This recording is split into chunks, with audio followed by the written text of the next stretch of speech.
A Knight of the Seven Kingdoms finally fixes George R.R. Martin's most hated mistake. George R.R. Martin, the man who gave us the Red Wedding and killed Ned Stark in the first book, has exactly one regret about his entire legendary career, and it is not what you think. It is not the decades-long wait for the Winds of Winter, it is not killing off fan favorites, and it is not even the Game of Thrones finale. No. His biggest regret is something so specific and nerdy that it perfectly captures why we love this man, and HBO's A Knight of the Seven Kingdoms is about to fix it.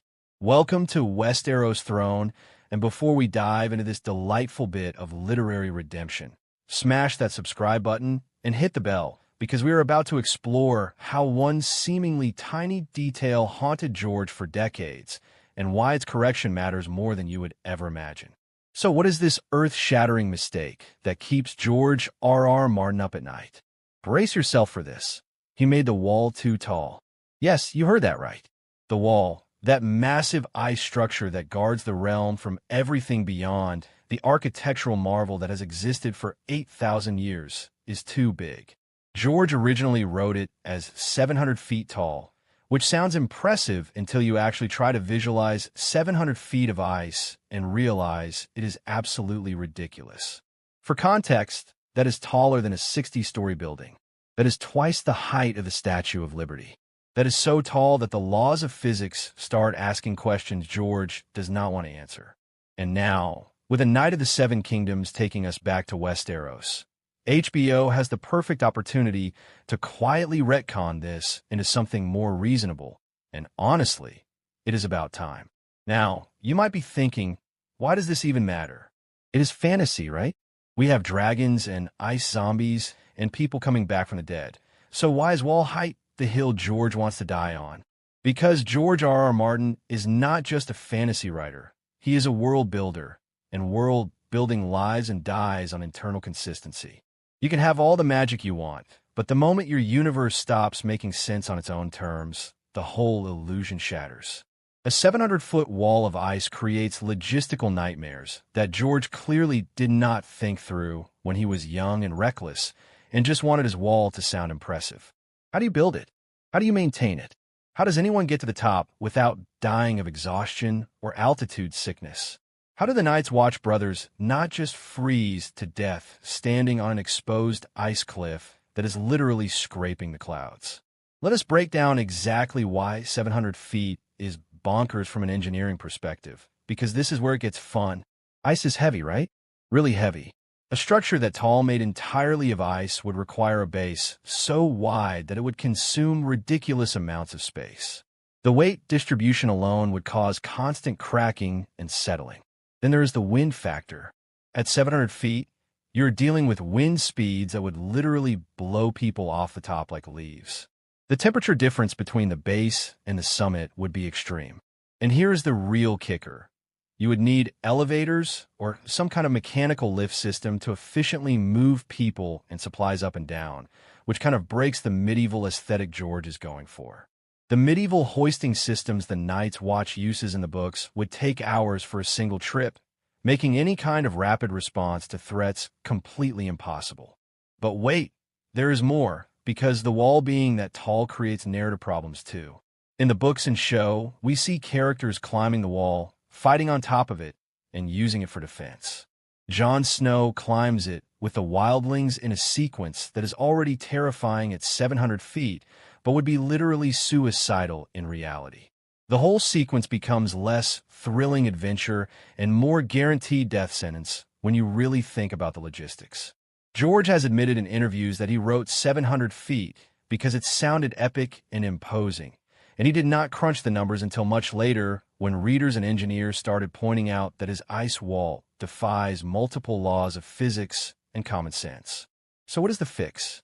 Most estimates suggest that making the wall somewhere between 200 and 300 feet tall solves most of these problems while keeping it impressively massive. That is still the height of a 20 to 30-story building, still absolutely enormous by medieval standards, still an engineering marvel.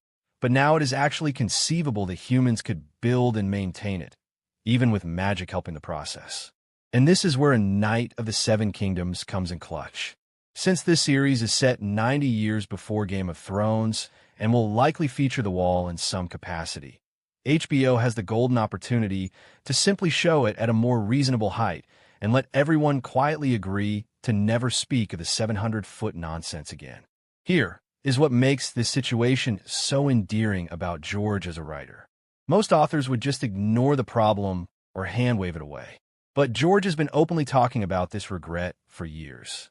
He has mentioned it in interviews, panels, and blog posts. He genuinely wishes he could go back and change it, but once something is published and becomes iconic, you're kind of stuck with it. It is like when J.K. Rowling realized the timeline in Harry Potter does not actually work, or when Tolkien spent years revising The Hobbit to better align with The Lord of the Rings. These creators care so deeply about their worlds that even minor inconsistencies bother them. And honestly, that obsessive attention to detail is part of what makes their work so immersive. Now, let us talk about what this means for a Knight of the Seven Kingdoms and a larger Westeros universe moving forward. The beauty of prequels is that they give you the chance to refine and improve your world building without contradicting major plot points. If the Wall appears in this series at a more reasonable height, most viewers will not even notice the change. Only the hardcore fans who have memorized every detail will catch it, and most of them will be thrilled that HBO is fixing the error. It is a win-win situation. New viewers get a more believable Wall, book readers get the correction George always wanted, and everyone can stop doing mental gymnastics trying to figure out how the Night's Watch functions with a 700-foot vertical commute. But this whole situation also highlights something fascinating about the difference between writing novels and producing television.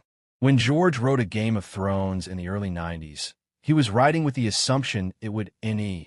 So when you watch A Knight of the Seven Kingdoms and the Wall appears, pay attention. Notice if it looks a little less impossibly massive. Appreciate the subtle correction that is fixing a mistake that has bothered one of fantasy's greatest writers for 30 years. And remember that world building is not about getting everything perfect the first time. It is about caring enough to refine and improve, even when the changes are so subtle that most people will never notice. That is the difference between good fantasy and great fantasy, and that is why we keep coming back to Westeros. Thank you for watching, and remember, sometimes the smallest details matter the most. Here is what this victory means for other creators who are watching this case.